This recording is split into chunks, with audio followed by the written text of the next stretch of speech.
It's on here now. The goalkeeper's beaten, and South Africa have done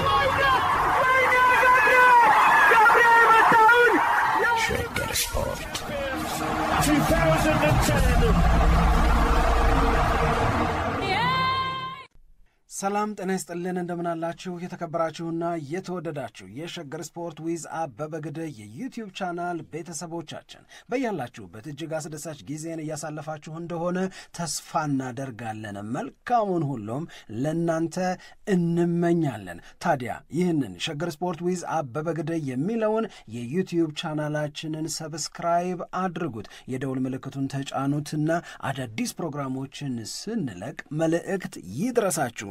ላይክ በማድረግ እንዲሁም ደግሞ ሊንኩን ለሌሎች በማጋራት በተከታዮች ቁጥር እንድንበዛ የምንሰራቸው ፕሮግራሞችም ብዙ ሰዎች ጋር እንዲደርስ የምታደርጉትን ጥረት አጠናክራችሁ ቀጥሉ እንላለን። እስካሁን ላደረጋችሁልን ድጋፍ፣ እገዛ እና እኛን ለማንቃት ለሄዳችሁት ርቀት በሙሉ ምስጋናችን ትልቅ ነው። በጣም እጅግ በጣም አድርገን እናመሰግናለን። ወደ ጉዳያችን እንሂድ። እሺ፣ የእንግሊዝ ፕሪሚየር ሊግ የደረጃ ሰንጠረዥ መሪ አርሰናል እና የአርሰናል ደጋፊዎች በ11ኛው ሳምንት የፕሪሚየር ሊጉ ጨዋታ የተመዘገቡ ውጤቶች፣ የታዩ እንቅስቃሴዎች እና ከእንቅስቃሴዎቹ ጋር ተያይዘው የተፈጠሩ ስሜቶች፣ የስሜቶቹን ተገቢነት በተመለከተ ልንነጋገር ነው፣ ልናወራ ነው። ምክንያቱም የስጋት የሚመስሉ ስሜቶች አሉ። ስጋት ብቻ ሳይሆን በራስ ነጥብ መጣል፣ ከሰንደርላንድ ጋር በሚደረግ ጨዋታ ነጥብ እንጥላለን ብሎ ካለማሰብ የመጣ ሲሆን የማለት ያዝ የማድረግ ስሜትን ማለት ነው። በሌላ በኩል ደግሞ በሁለቱ ያለፉት ተከታታይ ዓመታት የእንግሊዝ ፕሪሚየር ሊግ ሻምፒዮኖች በሊቨርፑልና በማንቸስተር ሲቲ መካከል በተደረገ ጨዋታ ማንቸስተር ሲቲ ሊቨርፑልን ሲያሸንፍ 3-0 ያሳየው እንቅስቃሴና በአርሰናልና በሲቲ መካከል የተፈጠረው የ4 ነጥብ ልዩነት ይህንን አሁን የምንነጋገርበትን አይነት ስሜት ለመፈጠሩ ዋነኛ ምክንያት ሆኗል የሚል አሰምሽናል መነሻ አለ። ከዚህ ውጪ ሊሆን የሚችል ነገር የለም። ለምሳሌ አርሰናልም ሰንደርላንድን አሸንፎ ሊቨርፑልም በማንቸስተር ሲቲ ተሸንፎ በአርሰናልና በሲቲ መካከል የነበረው የነጥብ ልዩነት በዛው በነበረበት በ6 ቀጥሎ ቢሆን ኖሮ ምንም የተለወጠ ስሜት የለም። ምክንያቱም የአርሰናል ደጋፊዎች የበለጠ የሚተማመኑት በራሳቸው ልክ ሆኖ መቀጠል ላይ ስለሚሆን ነው። አሁን አርሰናል ከልክነቱ ተዛነፈ፣ ማንቸስተር ሲቲ ደግሞ ይበልጥ ልክ ሆኖ መጣ። የነጥብ ልዩነቱ ተቀራራቢ ሆነ። አንድ ይሄኛው እውነት 11ኛው ሳምንት ላይ መፈጠሩ ነው። ሁለተኛው ትዝታችን ጥሩ አይደለም ነው የሚነሳው በተደጋጋሚ። ለምሳሌ ጂሚ ካራገር ከዛው ከማን ሲቲ እና ከሊቨርፑል ጨዋታ በኋላ በጻፈው አንድ ጽሑፍ ላይ ያስቀመጠው ሐሳብ የአርሰናል ተጫዋቾች፣ የአርሰናል አሰልጣኞች እና የአርሰናል ደጋፊዎች ወደ ኋላ ሄደው በትዝታ ያለፉት ጊዜያቶች ላይ ምን እንደተፈጠረ በማስታወስ በማንቸስተር ሲቲ እና በእነሱ መካከል የነጥብ መጠጋጋት በተፈጠረ ቁጥር እንዳለፈው ጊዜ እንሆናለን ብለው በስጋት ስሜት ውስጥ ይወድቃሉ የሚል ነገርን አስቀመጠና ከዛ ከተወሰኑ ጊዜያቶች በኋላ ወይ ይቺው የነጥብ ልዩነት ወይ ይበልጥ መቀራረብ ከተፈጠረ ማንቸስተር ሲቲ ሪል ቻንስ አለው ሻምፒዮን የመሆን አለ። አሁን የምንለውን ነገር እነሱም ኮንሲደር እያደረጉት ነው። ጂሚ ካራገር ከመጻፉ በፊት ሌሎች ሚዲያዎችም ከመነጋገራቸው በፊት እኛም በትላንትናው ፕሮግራም እንደ ቶኪንግ ፖይንት ያነሳ ነው አንደኛው ነገር አርሰናል ሳይኮሎጂካሊ እንዴት ነው ዝግጁ መሆን ያለበት ስንል ነበር፣ ታስታውሽ ከሆነ። ምክንያቱ ጫና አለው። እየቀረበው ያለው በርንመዝ አይደለም፣ እየቀረበው ያለው ሰንደርላንድ አይደለም፣ እየቀረበው ያለው ማንቸስተር ሲቲ ነው ዊዝ ግሬት ፐርፎርማንስ። እዚህ ላይ ምን እንጨምርበታለን? መስከረም ላይ አንደኛ መሆን፣ ጥቅምት ላይ አንደኛ መሆን፣ የህዳር መሪ መሆን ከሚጠቅመው በላይ በመስከረምና በጥቅምት መካከል የሚጠበቀው ልዩነት ከመስከረም ይልቅ ጥቅምት ላይ ያደገ ቡድን፣ ከጥቅምት ይልቅ ህዳር ላይ የጨመረ ቡድን፣ ሞር ማቹር እያደረገ የመጣ ሞር መስመር እየያዘ የመጣ ቡድን ከህዳር ይልቅ ታህሳስ ከሆንክ የፕሪሚየር ሊጉ ሻምፒዮን የመሆን ዕድል ሰፊ ነው ይላል። ያንን ካራክተር ሲቲ ላይ ያየን ነው ወይ? እነዚህ ነገሮች ይመስሉኛል የአርሰናል ደጋፊዎችን ለጊዜው መጠነኛም ቢሆን የስጋት ስሜት ውስጥ ለመተማመን እንደገና የመፈተን ነገር ውስጥ የመግባት ምልክት ያየንባቸው የሚመስለኝ ለዛ ነው። ይህንን ስሜት ነው ተገቢ ነው ወይ ብለን የምንጠይቀው። ልክ ነው። በ3 የውድድር ዓመት ባለፉት በ2 አርሰናል እየመራ ግን ማንቸስተር ሲቲ ዋንጫ ወስዶበት ያውቃል። በ3ኛው የውድድር ዓመት ሊቨርፑል እና አርሰናል እንደ ማንቸስተር ሲቲ አርሰናል እየመራ ሊቨርፑል ነጥቆት ሳይሆን ሊቨርፑል እየመራ አርሰናል መድረስ ተቸግሮ አይተናል። ስለዚህ እነዚህ 3 ሁለተኝነቶች የራሳቸው የሆነ ተጽዕኖ አላቸው። በምን መመሰለች ትችያለሽ? ፓሪስ ሳን ዠርማን የአውሮፓ ቻምፒዮንስ ሊግን ዋንጫ እስኪያነሳ ድረስ ስለመቻሉ እርግጠኛ ለመሆን ይቸገር ነበር። እችላለሁ፣ አደርገዋለሁ፣ ዘንድሮ ይሄንን ማድረግ አለብኝ፣ የማድረግ አቅም ላይ ነኝ ለማለት ይቸገሩ ነበር። ሉዊስ ኤንሪኬ በተደጋጋሚ ይሄንን ያነሳል። ከዛ አምና የቻምፒዮንስ ሊግን ዋንጫ ካነሱ በኋላ ናው የተለየ ነው አለ። ምክንያቱም መቻላችንን አይተናል። መቻላችንን ስላየን ስጋት የሚባለው ነገር የለም። አንችል ይሆን እንዴ ይበላሽብን ይሆን እንዴ እያልን ወደ ሜዳ የምንገባበት ጨዋታ የለም። ምክንያቱም አድርገነዋል። ያ ጫና ያ ጥያቄ አይሆንለትም የሚለው ነገር በሙሉ ተመልሷል። በምን በተግባር ተመልሷል። ስለዚህ አሁን አርሰናል የዘንድሮን የውድድር ዓመት ዋንጫ ካነሳ ለሚቀጥለው የውድድር ዓመት 21 ዓመት ሁለተኛ መውጣት እንጂ እንትን የለውም ልማድ የለውም ምናምን ብሎ ማንም የሚናገር ነገር አይኖርም። ምክንያቱም ፕራክቲካሊ አንደኛ መሆን እንደሚችል የሻምፒዮን ማድረግ እንደሚችል አርቴታ የሚያያል፣ አርሴናል የሚያያል። የአርሰናል ደጋፊዎችም ወደዚህ አይነት መተማመን ይሸጋገራሉ። ያ እስኪሆን ድረስ ግን አሁን የተፈጠረ የመሰለን ስሜት ተገቢ ነው ወይ? ተገቢ ነው ወይ? ልክ ነው ወይ? ናቹራል ነው ወይ? አሁን እንዳልከው ነው። ካለፈው ነገር ስንነሳ የአርሰናል ደጋፊዎች እንዲህ አይነት የስጋት ስሜት ውስጥ ቢወድቁ ምንም ይሄ ስህተት ነው ብለህ አስተያየት ለመስጠት የሚቻል አይመስለኝም። አይደለም የአርሰናል ደጋፊዎች፣ ሌሎችም እንደዚሁ እግር ኳስ የሚከታተሉ አርሰናል ምንድን ነው ያጋጠመው ያለፉትን ጊዜያት ዋንጫ ለማንሳት የሚያደርገው ጥረት በጣም ይታወቃል እና አልተሳካም። ካልተሳካባቸው ነገሮች መካከል አንደኛው በጣም ብዙ ተስፋ ይሰጣል፣ ዘንድሮ የኛ ነው ይላሉ ደጋፊዎቹ። ግን ደግሞ የሆነ ጊዜ ላይ የማይጠበቁ ውጤቶችን ያስተናግድና ከዛ በኋላ ከዋንጫ ፉክክር ውጭ ይሆናል ወይም ዋንጫ ማንሳት ሳይችል ይቀራል። ይሄ አይነት ትዝታ ስላለ ባንዴ ይለቃል ማለት አይደለም። ልክ ማንቸስተር ሲቲ አሁን ሲመጣ ባለፈው የገነባው ነገር እኮ ነው እንዲፈራ የሚያደርገው። ስለዚህ ሁለቱም በየራሳቸው መንገድ የገነቡት ነገር በስጋት ውስጥ ደጋፊዎች እንዲቆዩ እንደዚሁም ደግሞ የማንቸስተር ሲቲ ደጋፊዎች በመተማመን ውስጥ እንዲቆዩ ያደርጋቸዋል። ስለዚህ እንዲሰማቸው ያደርጋቸዋል። ይሄ ካለፈው ነገር በመነሳት የሚሰጥ ሀሳብ ነው። ስለዚህ እኔ በአርሰናል በኩል አሁን መሆን አለበት ብዬ የማስበው መፍራት አይደለም፣ መጠንቀቅ ግን የሚያስፈልግ ይመስለኛል። ከምን ይጠንቀቁ? ከማንቸስተር ሲቲ እና ከራሳቸው ሜንታሊቲ መጠንቀቅ አለባቸው ብዬ ነው የማስበው። ከሁሉም በላይ ለአርሰናል አሁን ያለውን ጥንካሬ ግምት ውስጥ ከተን ስንናገር ይህንን ጥንካሬ ወደ ዋንጫ ማድረስ ቀላል ነው። በጣም አሪፉ ቡድን እስካሁን የተመለከትነው በሁሉም ረገድ የተሟላ ብለን የምንናገረው አስተያየት የምንሰጠው ስለ አርሰናል ሲሆን ነው ብዬ ነው የምረዳው እኔ። ስለዚህ እንደዚህ አይነት አቅም ካለ በራስ ላይ ያለ መተማመንና ማድረግ እንችላለን ዘንድሮ የኛ ነው የሚለውን ነገር ወደ ውጤት ለመቀየር በጣም አሪፍ ነው።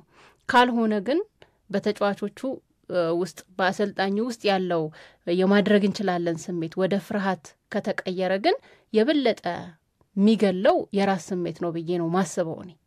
ስለዚህ የራሳቸው ስሜት የራሳቸው ሜንታሊቲ ካልተስተካከለ ያ የበለጠ ገዳይ ሊሆን ይችላል። በደጋፊው ላይ የሚንጸባረቀውን ስሜት ምንም ስህተት ማለትም አይቻልም፣ ልክም ነው ብዬ ነው ደግሞ የምረዳው ካለፈ ነገር የተነሳ ስለሆነ።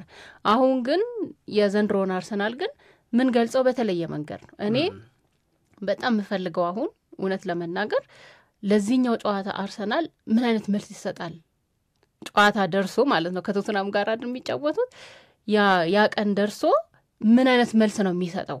አርሰናል ከሰንደርላንድ ጋር ለነበረው ጨዋታ ማሸነፍ ነበረብን ብለው የሚያስቡ ከሆነ ለዚህ ነገር ቶሎ ሪአክት የምታደርገው በሚቀጥለው ጨዋታ ነው እና ያኔ አእምሯቸው ምን ያክል ጠንካራ ነው ወይንስ ደግሞ በተወሰነ ደረጃ እነሱም ስጋት ውስጥ ወድቀዋል የሚለውን ለመረዳት የሚያስችለን ብዬ የማስበው በራሴ አትያይ የመጀመሪያው ጨዋታ ላይ የሚሰጡት መልስ ነው እና ያንን ለማየት በጣም ነው የምፈልገው። ያኔ የሚታየው ነገር ደግሞ ብዙ ነገሮችን የበለጠ ሊገላልጥልን ይችላል ብዬ ማስባለሁ። እሺ ስለዚህ አሁን ያንቺ ስሜት የተፈጠረው የስጋት የፍርሃት ስሜት ተገቢ ነው አይደለ? እኔ በተወሰነ ተፈጥሯዊ ነው ግን ተገቢ አይደለም ነው ነው። እኔ ደግሞ ተፈጥሯዊ ነው ግን ተገቢ አይደለም እውነት ለመናገር የኔን አመለካከት ነው አሁን ማስቀምጠው። አሁን ለምሳሌ አንቺም ስትናገሪ ሌሎቹም የቀድሞ እግር ኳስ ተጫዋቾች ሲጽፉ እስካሁን ድረስ በውድድር ዓመቱ 11 ጨዋታዎች ተደርገው ካየናቸው ቡድኖች በሙሉ የተሻለ ጠንካራ የተሻለ ውጤታማ ቡድን አርሰናል ነው እያልሽ ነው። የተሻለው አርሰናል ከሆነ አርሰናልን ይፍሩት እንጂ አርሰናል ለምን ይፈራል ብዬ ነው ማስበው። ሁልጊዜም እኔ አሁን ይሄንን የምመልሰው ወይም በዚህ ጉዳይ ላይ አስተያየት የምሰጠው እኔ የአርሰናል ደጋፊ ብሆን በዚህ ሰዓት ላይ የሚኖረኝን ስሜት ነው የምነግርሽ። አሁን እኔ የአርሰናል ደጋፊ ብሆን ሊይዘው የሚገባኝ አቋም መጀመሪያ በአርሰናልና በማንቸስተር ሲቲ መካከል የነበረው የነጥብ ልዩነት ስንት ነው? 6 ነው። 6 ሆኖ ነው አርሰናልም ከሰንደርላንድ ጋር የተጫወተው ሲቲም ከሊቨርፑል ጋር የተጫወተው። ይህንን የ6 ነጥብ ልዩነት ኦቨርካም ለማድረግ ማንቸስተር ሲቲ ስንት ጨዋታ ይፈልጋል? 2 ጨዋታ ይፈልጋል። በ2 ጨዋታ ነው ሊስተካከል የሚችለው። አርሰናል 2 ጨዋታዎችን ሲሳሳትና ማንቸስተር ሲቲ ዝም ብሎ ልክ ሲሆን እኔ ሁሌም የማስበውን ነገር ነው የምነግርሽ። አሁን አርሰናል ከሰንደርላንድ አቻ ወጣ፣ ማንቸስተር ሲቲ ከሊቨርፑል ጋር አሸነፈ 3-0። ስለዚህ በሁለቱ መካከል የነበረው የነጥብ ልዩነት ከ6 ይልቅ ወደ 4 ዝቅ አለ። በእኔ እምነት ምንም የተቀየረ ነገር እንደሌለ ነው ፊልም ማድረገው። አሁንም 2 ጨዋታ ይፈልጋል ማንቸስተር ሲቲ። ከጨዋታውን በፊት 2 ጨዋታ ነበር የሚፈልገው ነገሩን ለማስተካከል። አሁንም በ2 ጨዋታ ብቻ የሚስተካከል ነው ያለው። ለምን ያልሽኝ እንደሆነ 4 ነጥብ ልዩነት አለ። በአንድ ጨዋታ ሊስተካከል አይችልም። በ2 ጨዋታ ነው የሚስተካከለው። ስለዚህ ከዚህ አንጻር አርሰናል ላይ ብልጫ ለመውሰድ አርሰናል ላይ ለመድረስ ፕራክቲካሊ የተቀየረ ነገር የለም። 2 ጨዋታ ይፈልጋል ማንቸስተር ሲቲ። 2 ጨዋታም ነበር የሚፈልገው። ከጨዋታው በፊት ፈንጠዝያ ላይ ከነበርሽ ከጨዋታው በኋላም በአንድ ጨዋታ ሊደርስብን ይችላል፣ አንድ ጨዋታ እኮ ከተሸነፍን ይደርስብናል ምናምን የሚል ነገር አልተፈጠረም። ምንም የተፈጠረ ነገር የለም። ፐርፎርማንሱስ እያደገ የአርሰናል ፐርፎርማንስ የማንቸስተር ሲቲ ማለት ለምንድን ነው በማንቸስተር ሲቲ ፐርፎርማንስ እኔ ራሴን የምለካው? እኔ መለካው እኔ አርሰናል በሆን እኔ የምለካው በራሴ ቡድን ነው። አርሰናል ተልፈስፍሶ ቢሆን አርሰናል አቅቶት ቢሆን 10ዎቹ ጨዋታዎች ላይ እንደነበረው መጠንከር አቅቶት ቢሆን አይ ካን አንደርስታንድ። እዛ ጋ ነው የኔ ፍራስትሬሽን የሚመጣው፣ ስጋቴ የሚመጣው። የስጋቴ ምንጭ መሆን ያለበት ከአርሰናል ጠንካራ መሆን ከአርሰናል ደካማ መሆን ጋራ ነው የሚያያዘው። እኔ እኮ ሊደር ነኝ፣ እኔ እኮ ከፊት ነኝ ያለሁት። እኔ ጋር እኮ ለመድረስ እኔ 2 የገና መሳሳት አለብኝ እኮ። ሳይተኩሱብኝ ለምረው የምሞተው ለምረው ሳይተኩሱ መሳሪያቸውን ሳላ አጠገቤ ምናምን ለምረው እጄን ማነሳላቸው እንደተማረከ ወታደር እንደተማረከ ሰው ለምረው መሆነው። ምንም እንደዛ የሚያስገባ ነገር የለም። በሲቲ የሚለካ ነገር የለም። ለምሳሌ ልንገርሽ፣ ማንቸስተር ሲቲ እሺ ፐርፎርማንሱ አሪፍ ነው፣ ልክ ነው። የማንቸስተር ሲቲ ፐርፎርማንስ በዚሁ አድርጎ እስከ ውድድር ዓመቱ መጨረሻ ድረስ ሁሉንም ጨዋታዎች ያሸንፍ ዋት ምንም እኮ አይመጣም። እኔ የራሴን ጨዋታዎች እስካሸነፍኩ ድረስ ትላንትና ነው ስትይ የነበረው አርሰናል የራሱን እድል አሁንም ራሱ ነው የሚወስነው። ሲቲ ግን የራሱን እድል በራሱ መወሰን አይችልም። ሲቲ የራሱን እድል በራሱ መወሰን የሚችልበት እውነት የለም። አርሰናል ቀሪዎቹ ጨዋታዎች ላይ የሚኖረው ውጤታማነት በቂው ነው። ያውም አንድ አይተሳስቱ 2 የመሳሳት ነው አደጋ ያለው ለአርሰናል። ሲቲ ግን ምንም መሳሳት አይችልም። እውነት ይሆናል እንደዛ? ሲቲ ምንም አይሳሳትም ካሁን ጀምሮ እስከ ውድድር ዓመቱ መጨረሻ ድረስ ሪሜኒንግ 27 ጨዋታዎች ላይ ምንም ስህተት አይሰራ? ይሳሳታል። አርሰናልም ይሳሳታል። ግን መሆን ያለበት ምንድን ነው ያልሽኝ እንደሆነ ለምንድን ነው የአርሰናል እጣ ፈንታ በማንቸስተር ሲቲ ፐርፎርማንስ ለምን ነው የሚለካው? እንደውም ይሄ ነገር ለመጎበዝ ነው የሚያቀናኝ ብዬ ነው ማስበው ነው መሆን ያለበት ለመጎበዝ ለመበርታት ከተወሰኑ ሳምንታት በፊት የአርሰናል ዋንጫ የማሸነፍ ድል በጣም ሰፊ ነው ስንል መጀመሪያ የምናነሳው አንዱ ነገር የአርሰናል ጠንካራ መሆን ነው። አርሰናል ጠንካራ ነው። አርሰናል ላይ ጎል ማስቆጠር በጣም ከባድ ነው። አርሰናልን ማሸነፍ በጣም ከባድ ነው ስለሚያስታውቅ እኮ ነው። አድልተንለት እኮ አይደለም። ያንን እውነት ይዞ ስለተገኘ ነው። ያንን እውነት ይዞ እንደተገኘ የምታውቂው ደግሞ ጋርዲዮላ ሲናገር ነው። ምን አለ? ፋይናሊ ገባባቸው አላለም? ገባባቸው ነው እያለሽ ያለው ጎል አርሰናል ላይ ጎል ማስቆጠር ያለውን ክብደት ጋርዲዮላም ተረድቶታል፣ ስሎትም ተረድቶታል፣ ሌሎቹም ተጫዋቾች የቀድሞቹም ያውኖቹም ተረድተውታል። አርሰናል ኮንሲድ አደረገ። ሳምሪ እንዴ ልብ እንበል ምንድነው መሰለሽ ካለፉት 10 ጨዋታዎች በ8 ጎል አልገባበትም። በዘንድሮ የውድድር ዓመት ፎር ዘ ቬሪ ፈርስት ታይም 2 ጎል ገባበት በአንድ ጨዋታ። በዘንድሮ የውድድር ዓመት እስከ ሰንደርላንዱ ጨዋታ ድረስ ከክፍት የጨዋታ እንቅስቃሴ 1 ጎል ብቻ ነው የገባበት። በዘንድሮ የውድድር ዓመት 4 የቻምፒዮንስ ሊግ ጨዋታ አድርጎ 4ቱንም በዜሮ ነው ያሸነፈው ምንም ጎል ሳይገባበት። እነዚህ ሁሉ እውነቶች አቅም ካልሆኑሽ ምን ያደርጉልሻል ታዲያ? ለመበርታት ልበ ሙሉ ለመሆን እንዲህ ያለ እውነት ሲቲ ቢኖረው ደስ ይለዋል። እንዲህ ያለ እውነት ላይ መገኘት የሊቨርፑል ህልሙ ነው። እንደዚህ መሆን ነው የማንቸስተር ዩናይትድ ተስፋው። በቃ እንደዚህ ደረጃ ላይ መምጣት ነው የሚፈልገው። እነሱ የሚመኙትን በሆነን የሚሉትን አርሰናል ይዞታል እኮ እጁ ላይ ነው እኮ ያለው። በቃ ትዝታ መጥፎ ነገር ነው ማለት ነው። ገባሽ? ግን ትዝታውንም ሚስ አንደርስታንድ አድርገነዋል ብዬ ነው የማስበው። ለምሳሌ 3-2 ወጣ አርሰናል። 3-2 ወጣ። የአምና ሁለተኝነት ከካቻምና ሁለተኝነት ጋር ማን ነው አንድ ያደረገው? ካቻምና እየመራ ነበረ 2022-23 ላይ 240 ምናምን ቀን እየመራ ነበር። እሷ ትዝታ ናት ለዚህኛው ፍርሃትን ልትፈጥር የምትችለው እንጂ የአምና ሁለተኝነት ከዘንድሮ ጋር ምንም የሚያገናኘው ነገር የለም። አምና ሊቨርፑል ነው ሲመራ የነበረው፣ አርሰናል አሳዳጅ ነው የነበረው። አሳዶ መያዝ አልቻለም፣ ሊቨርፑል ዋንጫ በላ። ምንም የሚያገናኘው ነገር መምራት እንጂ መጨረስ የምትለው ሌላ ጊዜ ለነበረች ነገር የምትሰራ ናት እንጂ ለአምናው አይሰራም። አምናው መሪው ሊቨርፑል ነው እየመራ ጨረሰ። አርሰናል አልቻለም ሊቨርፑልን አሳዶ መያዝ። ካቻምናና ከዛ በፊት ግን ለረጅም ጊዜ መርቶ 2022-23 ላይ ሲቲ አሳዶ ያዘው። ሶስቱንም እንደዛው እንደሆነ ለምን አድርገን እንደምንወስድ አላውቅም። እውነቱን እንደገና መፈተሽ እኮ ይቻላል። ይህ አይደለም እውነቱ። የአርሰናል ጥንካሬ የዘንድሮ ልዩ ነው። ይህንን አምነን መቀበል መቻል አለብን። ከሳምንት በፊት ወይ ከ15 ቀን በፊት በአርሰናል ሲመካ ለነበረ የአርሰናል ደጋፊ እውነት ለመናገር የተቀየረ አስፈሪ ነገሩን አስፈሪ ያደረገው ነገር የለም። ለምን ነው ያኔ የሚመካ የነበረው? አርሰናል አሪፍ ስለሆነ ነው። ለምንድን ነው ያኔ ተጨማሪ ዘንድሮ እርግጠኛ ነኝ የሚያስብለው? ሊቨርፑልም ተልፈስፍሷል፣ በሲቲም እርግጠኛ መሆን አልተቻለም፣ ቼልሲም ወጣ ገባ ነው አይደለ ስንል የነበረው። አርሰናል ጥንካሬው አልጎደለም።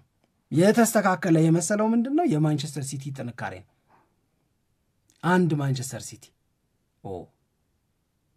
ግን ዋና መተማመኛሽ ምንድን ነው? ያልጎደለው የአርሰናል ጥንካሬ ነው ዋና መተማመኛሽ መሆን መቻል ያለበት። አርሰናል ስትሮንግ ነው፣ ግን ጊዜው ገና መሆኑ ስታየው አሁን ገና የፕሪሚየር ሊጉን 11 ጨዋታዎች ነው የተመለከትነው። ስለዚህ በ11 ጨዋታ በ4 ነጥብ ልዩነት መምራት ቀላል ነው ብለን ልንናገር አንችል ይሆናል።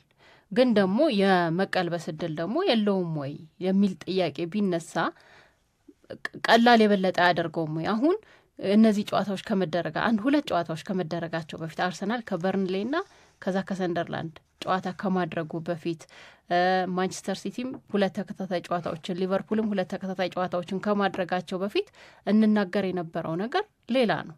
ምክንያቱም አርሰናል እነዚህን 2 ተከታታይ ጨዋታዎች ኢዚሊ ያሸንፋል። እንደገና ደግሞ ማንቸስተር ሲቲ እና ሊቨርፑል ግን ያሸንፋል። አሁንም እኔ ነው ውድ ቢጫወቱ ከሰንደርላንድ ጋር ያሸንፋል የሚለውን ነው ስናናገር የነበረው። ከዛ ለሊቨርፑልና ለማንቸስተር ሲቲ ደግሞ ታፍ ታይም ነው የሚመጡ ጨዋታዎች ከባድ ናቸው። ስለዚህ እነሱ ነጥብ የመጣላቸው ነገር የበለጠ ሰፊ ነው። አርሰናል ጨዋታዎችን የማሸነፍ እድሉ የበለጠ ሰፊ ነው። እንደውም እስከ 13 ነጥብ ነው 8 ነጥብ ልዩነት ድረስ ሊደርስ ይችላል ብለን ስሌት ስናሰላ ነበር።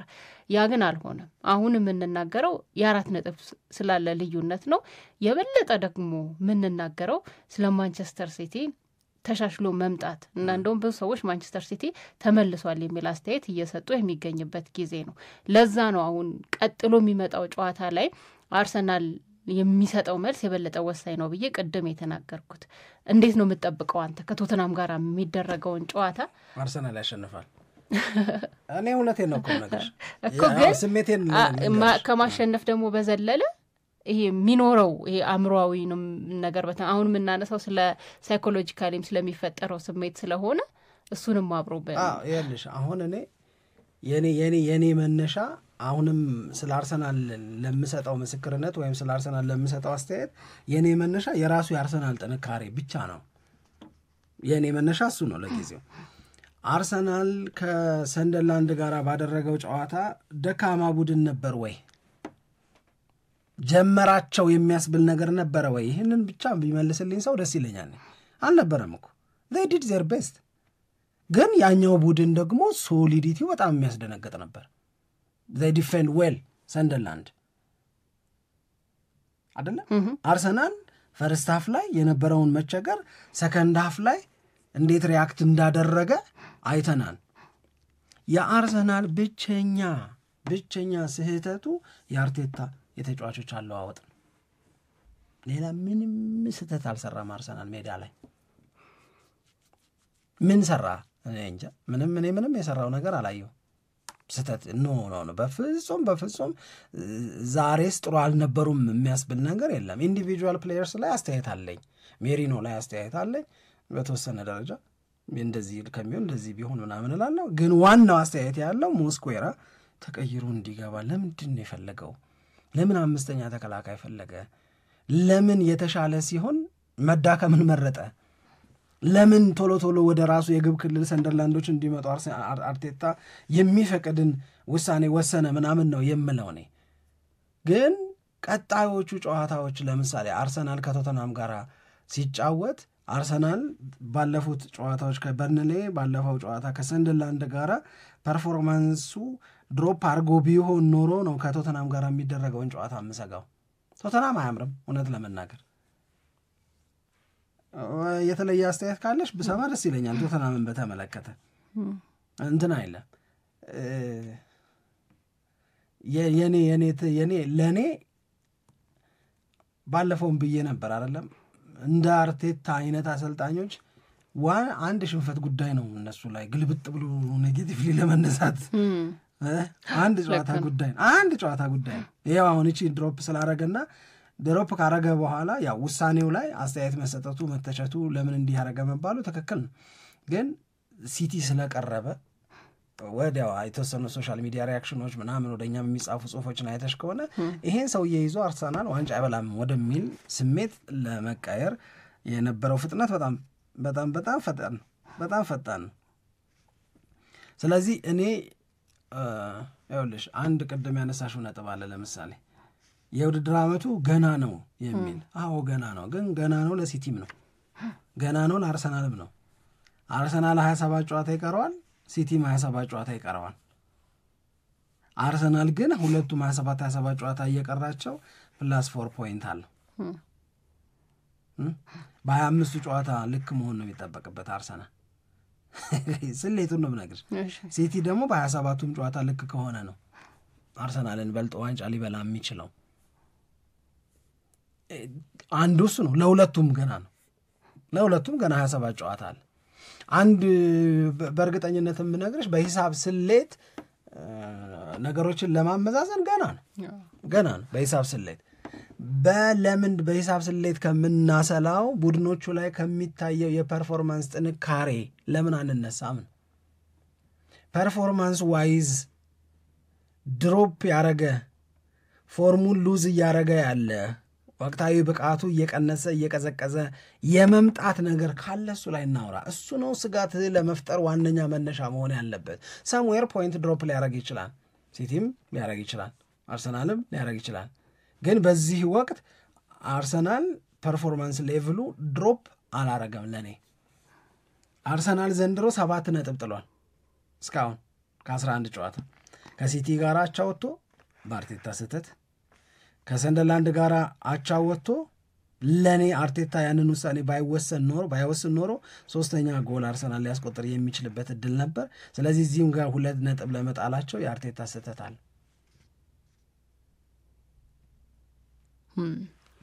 እሺ ስለዚህ ከነዚህ ስህተቶች መማር የሱ ፋንታ ነው። እሺ ለማንኛውም አሁን ባለው ሁኔታ ያለው ገና ቀደም ያልኩት ነገር ነው። 11ኛ ጨዋታ ላይ ሆኖ 4 ነጥብ ቀላል ነገር አይደለም። ምክንያቱም በእግር ኳስ ጨዋታ ስለሆነ የሆነ ጊዜ ላይ ሊሸነፉ ወይንም ደግሞ ነጥብ ሊጥሉ የሚችሉበት እድል ይኖራል። ይሄ ነው የሚሆነው።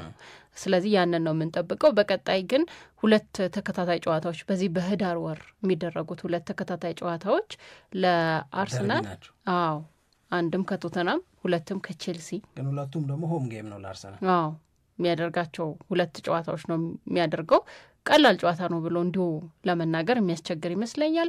ከዛ በማንቸስተር ሲቲ በኩል ደግሞ ስትመለከተው ቢያንስ ለማንቸስተር ሲቲ የተሻለ ይመስላል። አንደኛ ከኒውካስትል ዩናይትድ ጋራ ነው ጨዋታውን የሚያደርገው። ከዛ ደግሞ ከሊድስ ጋራ ነው ጨዋታው። ይሄንን ያልኩበት ምክንያት ለምንድን ነው? ኒውካስትል ዩናይትድ የሰሞኑ ፐርፎርማንሱ ጥሩ ስላልሆነ ነው እየተሸነፈ ነው። ኒውካስትል ዩናይትድ በዘንድሮ የውድድር ዓመት አብዛኛውን ጨዋታ ጥሩ አይደለም። ከሊቨርፑል ጋራ ግን ጥሩ ነበር፣ ከአርሰናል ጋራ ግን ጥሩ ነበር። እንደነዚህ ያሉ ቡድኖችን ሲገጥም ኒውካስትል ዩናይትድ ዊዝ ዲፍረንት ስፒሪት ነው የሚቀርበው። ኦቨርኦል ግን በዚህ የውድድር ዓመት ኒውካስትል ዩናይትድ አሪፍ አልነበረም። ይሄንን ኤዲሃውም ያምናል፣ የኛም አይን አይቷል። ገባሽ ምልሽ? ግን ቨርስስ ሊቨርፑል እንዴት ነበረ? ቨርስስ አርሰናል እንዴት ነበረ? አርሰናል ሞቶ እኮ ነው ያሸነፈው። እስከ 1 ጎል እንትና ገባ ረጅሙ ልጅ። ከዛ በኋላ አርሰናል ሌት ኢን ዘ ጌም ነው ያገባው እኮ ጎል። ከዛ መልሰው እንደገና ደግሞ ጎል አገቡ እነ ሜሪኖ ምናምን ያገቡበት ጨዋታ ማለት ነው። ከዛ አሸነፈ አርሰናል። ግን it was hard ታፍ ነበር። አርሰናል የሚችሉትን ነገር በሙሉ አድርገዋል። ኒውካስል ከእንደነዚህ ያሉ ትልልቅ ክለቦች ጋር በሚያደርገው ጨዋታ ላይ አይ ቲንክ በተለየ ስፒሪት ነው የሚመጣው። ወይም ጥያቄን ልቀይር፣ ቶተንሃምን መግጠም ይሻላል ኒውካስልን መግጠም ይሻላል ከምታያቸው የትልልቅ ጨዋታዎች? ከትልልቅ ጨዋታዎች አንጻር ካየነው ኒውካስል በጣም አስቸጋሪ ነው እኮ። ስለዚህ ቶተንሃምን መግጠም ይሻልሻል። አሁን ባለው ሁኔታ ደግሞ ቶተንሃም ተዳክሟል። አሁን ባለው ሁኔታ ነው። ግን ስለ ትልልቅ ጨዋታዎች ብቻ የምናወራ ከሆነ ኒውካስል ነው አስቸጋሪ እንጂ አሁን በብሬንትፎርድ እኮ ተሸንፏል። ከዛ በፊት በዌስትሃም እንደዚህ አይነት ራሱ ኒውካስል በብዙዎቹ ጨዋታዎች ጥሩ አይደለም ነው። በትንንሾቹ ከሲቲ ጋራ ሲሆን ግን ዲፈረንት ነገር የተለየ ነው የሚሆነው። እሷው ለትልልቅ ቡድኖች እጅ መስጠት በፍጹም ማይፈልግ ነው። አግሬሲቭሊ ነው የሚጫወቱት። እሱን አይተናል። እንደውም ለማየት ከምንመርጣቸው ጨዋታዎች ሁሉ አንደኛው እሱ ይመስለኛል። ይሄ ግን በቶተናም በኩል ደግሞ ካየኸው ቶተናም ላይ ጎል ማስቆጠር ያን ያክል ከባድ እየሆነ አይደለም። አሁን ችግሩ ምንድነው? አርሰናል ጎል ማስቆጠር ይችላል ወይ ነው። እሱ ነው። እሱ ደግሞ እንግዲህ የአርሰናል ብቸኛ ድክመቱ እሱ ነው። ምናልባት ከኢንተርናሽናል ብሬኩ በኋላ የአርሰናል የተጎዱ ተጫዋቾች ሙሉ በሙሉ ይመለሳሉ ተብሏል። ይሄ መረጃ ይወጣል። ግን አንድ ነገር ለሁላችንም መንገር የምፈልገው ነገር ስሌት ሲሰላ ለአርሰናል መጥፎውን ሽንፈቱን ለነሲቲ ድልድሉን ለምን እንደሚሰጥ የሚያስረዳኝ ካለ ደስ ይለኛል። ገብቶሻል አይደል? አሁን ስጠይቅሽ ለምሳሌ ኒውካስልን መግጠም ይሻላል ቶተናምን ስልሽ ቶተናምን አልሽ፣ ግን የአርሰናልን ጌም ነው ብዙ ሰው ከባድ እያለ እየጠራ ያለው። ደርቢ ስለሆነ ደርቢ ነው የፈለገ ደርቢው አሁን አርሰናል ግን አሁን ቶተናምንም ብታየው ለዚህ ጨዋታ መቼም እንዲሁ ዝም ብሎ እጅ ለመስጠት ብቻ ወደ ሜዳ ይመጣል ብላ አታስብም። ፈልጎ እኮ አይደለም። እሺ የተቻላቸውን ጥረት በሙሉ ያደርጋል። ጨዋታን አንድ ከባድ የሚያደርገው ነገር እኮ ይሄ ነው።